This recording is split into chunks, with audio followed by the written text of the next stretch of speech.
Welcome everyone. This is the DISM, the Dutchman in San Marcos, coming to you this week.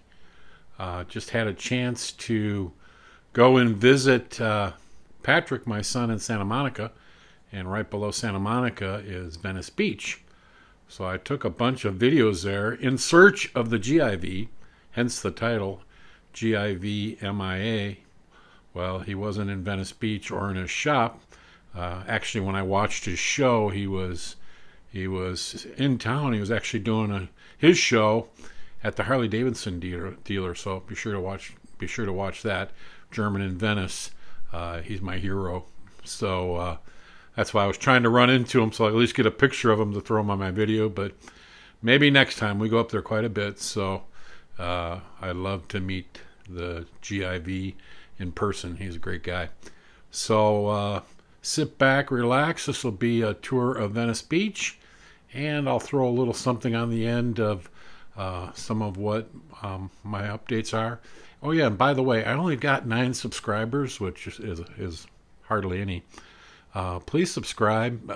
If you just watch, it's not going to cost you anything. I won't bug you, but it helps my YouTube channel, and also like the programs when you like them, and.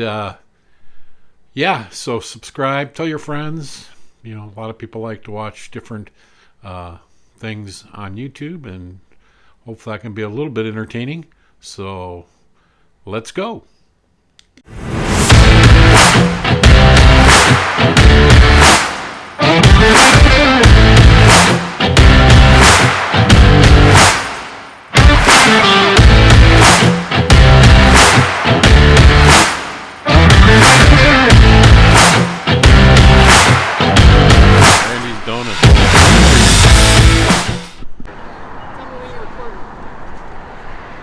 Randy's Donuts for coffee and donuts.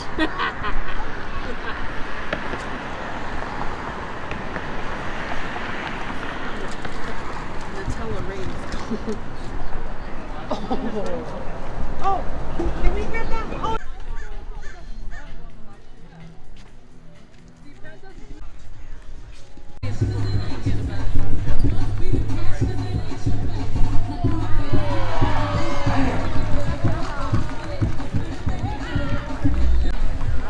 Could have added more weight here. All right. Darian, I found out Darian from Brooklyn. So Brooklyn natives in the house. Crowd, make some noise for Darian. There we are, Muscle Beach. Oh my lord. Muscle Beach got a big weightlifting contest. Venice Beach, baby. What is it? Ew. Well, that's a handball.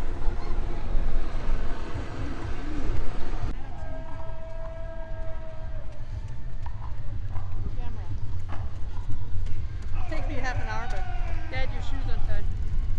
Okay, here. In my eyes here. I want this shot, right? Through the trash can and no people. Okay? Oh, there's a cute thing on the trash can. Oh, I need to go. Wait for a sec. He's right in. There we go, the GIV shop, but he's not open. He's not there.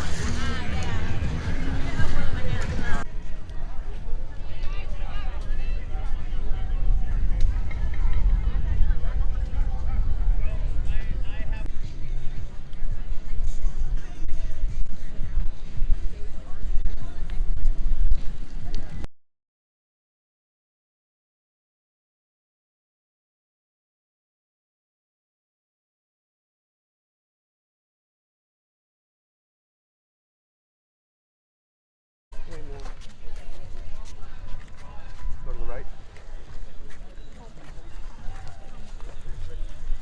I'm gonna grab myself a Gatorade.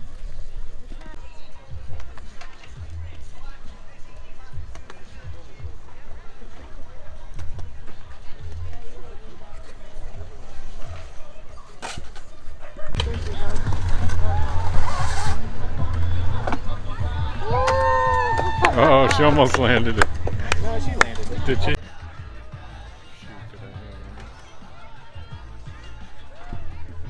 Size 40.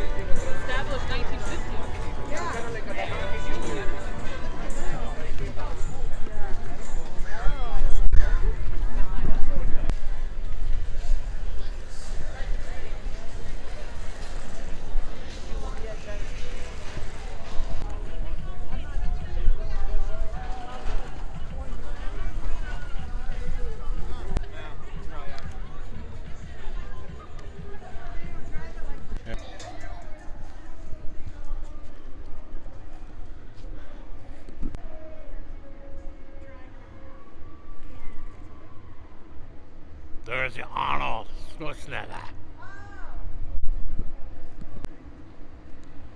You gotta get the shot.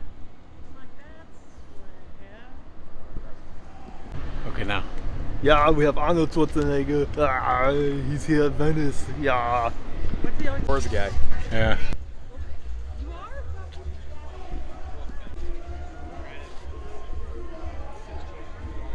Hey, the DISM with you again. Dutchman in San Marcos. Hope you enjoyed that visit to Venice. It was a lot of fun for us.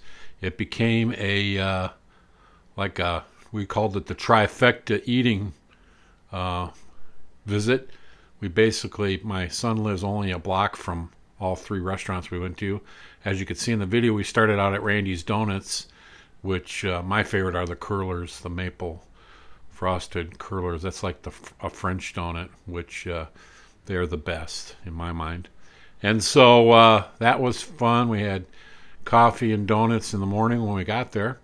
And then for lunch, there's a Mexican restaurant called Benny's right down the block from them. So we went there for lunch for burritos, and Lori had nachos. No cilantro for her.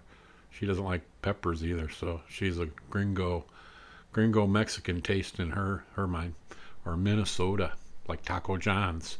So anyways, then for dinner, we in between there we walked around. I didn't film that, but we walked around the Palisade Park, which is right on the ocean front where Pat lives, and took a long walk. Pat wanted to show Lori the rose garden there, and it was really nice, a lot of pretty roses. So then for dinner, we went to Dagwood's, which is a pizza place there, and they have really good pizza. And I speak with that Chicago authority on pizza growing up there, so I'm a little more discerning on California pizza places. But Dagwood's is really good. We enjoyed that.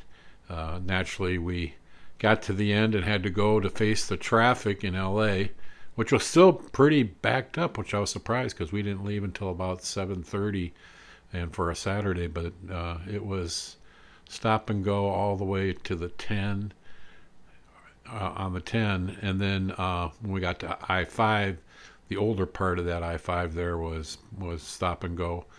But once we got past that and closer to Anaheim, it all opened up and we were able to cruise along. So yeah, I'm thinking my show is going to go toward more DIY, and I really want to get into showing you guys how I build cigar box guitars and the ideas I have. So basically come out of my garage, and as events and things come up to visit around here and around San Marcos and in Escondido, I'll post those too. So if that sounds like things you'd like to watch, I really hope you tune in. I hope you subscribe. It doesn't cost you anything. It just will give you notifications of what other videos I'm coming up with or when they come out. Ring the bell. That helps all the operations and things of YouTube, and I'd like my channel to build. It's not like I have to. I do it more out of fun. So yeah. So once again, thank you for watching. Thank you for subscribing. And I'm going to show you a little ukulele that I found at a swap meet. And when I first picked it up at the swap meet, I just couldn't help myself. I actually had to haggle the guy for price. But it's a little soprano ukulele. It's actually right there. Let me grab it. Hang on.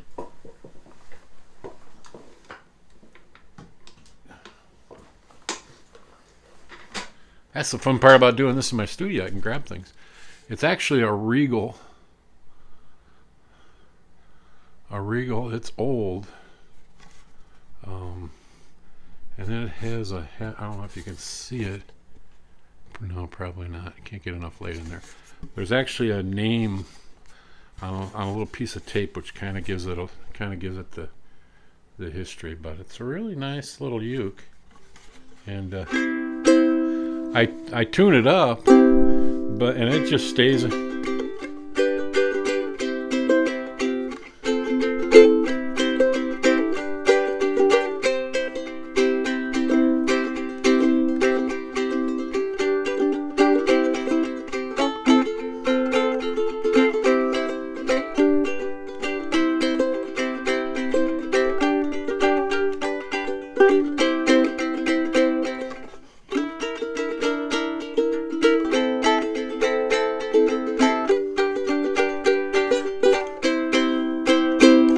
So there's my little uke. I thought you might like seeing it. The uke I have of my dad, those are baritone ukes. The other ukes you see that are a little bigger, those are tenor ukes. This is a soprano uke. It actually, the tuning is different. Like on a tenor or baritone uke, this would be the G chord, just this one here. But on the soprano, this is your G,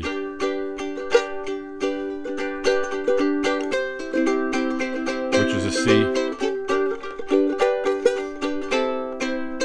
So it's tuned the same. It was an old trick my dad used to say. To tune it, you go, my dog has fleas, and you tune all of them like that. But I think this, with the shorter strings, they're different notes. I'm not sure of all the notes. I'm not the theory guy, but yeah. So that's my favorite little antique uke made by Regal. Regal actually made a lot of those Dobro steel-topped guitars, and it's from Chicago. They were made in Chicago, so that kind of swayed me too, being a Chicago guy. But yeah, I really like what they did around the sound hole.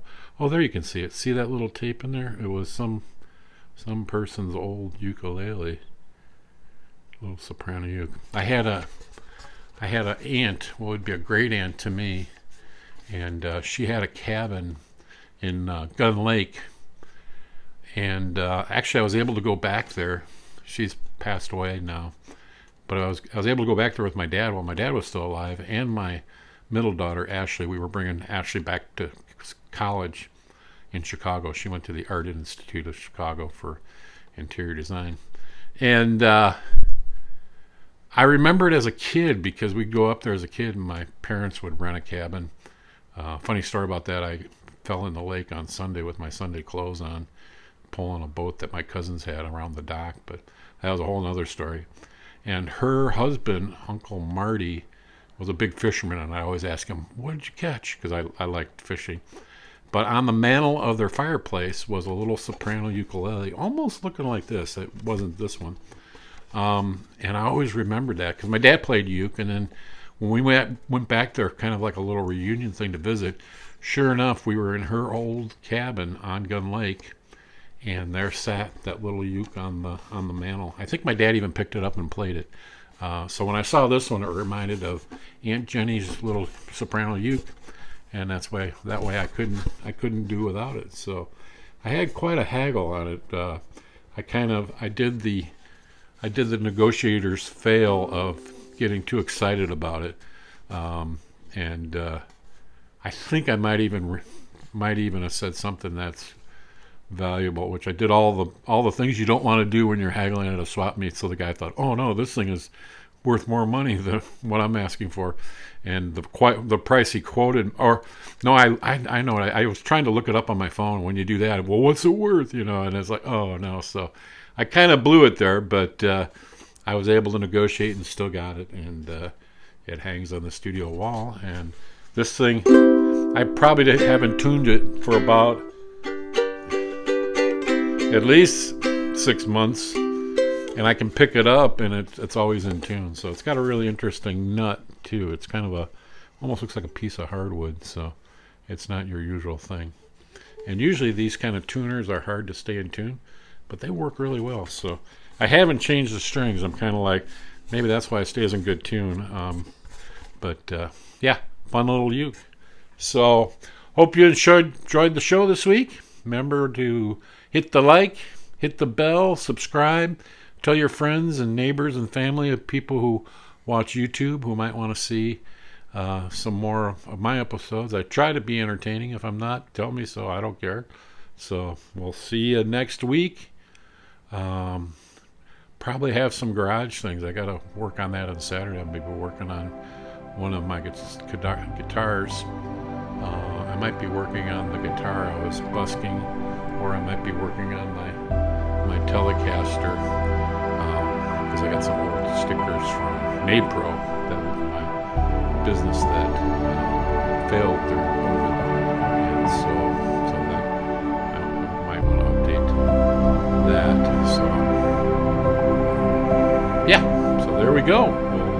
soon.